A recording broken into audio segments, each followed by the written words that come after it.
Well, I'll note on here real quick. I think at the top of the board is wide receiver Kevin Coleman. He's a big time target that Florida State is after. And you kind of look at also, Nate just texted, so he'll be back in just a second. You also look at Jaleel Skinner, too, who's, at a tight end, but he also, right now, Florida State is kind of letting him come in as a wide receiver. That's obviously a guy that Florida State is big time after. He really has enjoyed his visits. Looking at a guy right now, Travis Hunter is on my screen. He's been a big time recruiter for FSU, and Jaleel Skinner along with AJ Duffy. AJ Duffy has a very close relationship with Skinner. So FSU's working all the angles there to land this cat.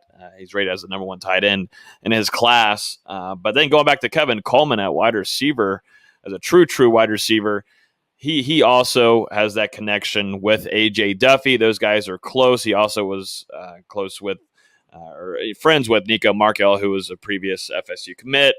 And so Florida State has that kind of connection with Coleman. That is a 5-star wide receiver. And, I think a lot of this is going to have to, they're going to have to see how the play goes on the field, mainly, and the concern for Kevin Coleman. I think FSU has done a very good job there on the wide receiver front. And then running back, I think Nate mentioned it just a little bit ago, but Glover is one to keep an eye on, and he's trending towards FSU. He's made numerous visits to Florida State, and so I'd keep an eye on Glover. And then the name that Nate was talking about, if there's some kind of nugget trails to that would be pretty interesting to say the least, because of his connections with FSU. I forget the name that he had that he shared with us. Completely forgot. It's lost my mind. Something buoy at the end. That'd be huge. If you're a betting man, Logan, and you're a betting person, the odds that Kevin Coleman chooses Florida State out of the St. Louis area, odds that he says, I'm going to come from St. Louis to Florida State. All right. I think right now FSU, I wouldn't say as leader, but I think it's trending towards Florida State more than some people think. There was a lot of interesting things that Nico, once when he was coming to FSU, he was telling us. He's really, it's in between going to be, I think, Florida State and Alabama for all of this. Definitely for him. I think Florida State is just in a really good spot for Coleman. I think it's more leaning towards Florida State than Alabama right now. If Florida State has a pretty solid season next year, starts off the season strong, I think that's a guy that Florida State can grab. And I know Nate can talk about this too, because he's had a lot of interconnections with Kevin Coleman. Yeah, Nate, if you're a betting man, the question I asked Logan, if you're a betting man, what are the chances Florida State's able to get Kevin Coleman to come in from St. Louis and commit to Florida State? So what are my odds? So like if I were betting, I don't bet, I don't gamble. If I were a betting man, I would take 6 months of my yearly salary and put Florida State landing him. I think that him being at Midnight Madness, right when that period was over, he was in Tallahassee.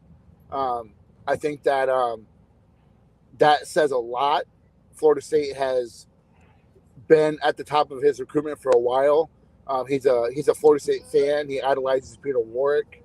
I just think that even though he's from St. Louis and it's not really a regional area for FSU, I think that FSU, I agree with Logan, is firmly planted as the number one team for Coleman. And I think they land him with the caveat being unless they completely lay an egg and go like 2-10 this year, then that blows up the whole recruiting class, and then who knows what happens then. But he is I think arguably that Coleman is locked and loaded. Yep, arguably the best wide receiver in the nation. So I know that you've watched tape, Nate, for sure. Logan, you probably have. Who do you guys compare him to? He's that good. I compare him to a bigger Deshaun Jackson. He's not the biggest kid. He's 5'11", 175, which is right around what Deshaun Jackson is. But he reminds me a little bit of him, which I think would be a hell of a get for FSU. So, but someone asked earlier, a kid that I visited this past weekend that Florida State's starting to really push for is Antoine Green from Virginia. I think that he's a kid that Florida State's going to continue to push for. And I think, Florida State will look at him as a possible wide receiver for the class. They have Mortimer committed. Mortimer is your slot for the class. Mortimer is a track guy too. He's a sub 11, 10.8, 10.7 guy in the 100. Runs really clean routes, really good at catching the ball. Perfect guy of what you need for the slot. And he also set the record for Dade County for special teams punt and kick return. So he's also dangerous with the ball in his hand. So I'll take him. Just keep recruiting South Florida. That's all I'm saying. Yes. Keep recruiting South Florida. Yep. I know Mark kind of snickered the last time I said it, but 3-star kids out of South Florida are just as good as 4 or 5-star kids across the country. I'm telling you.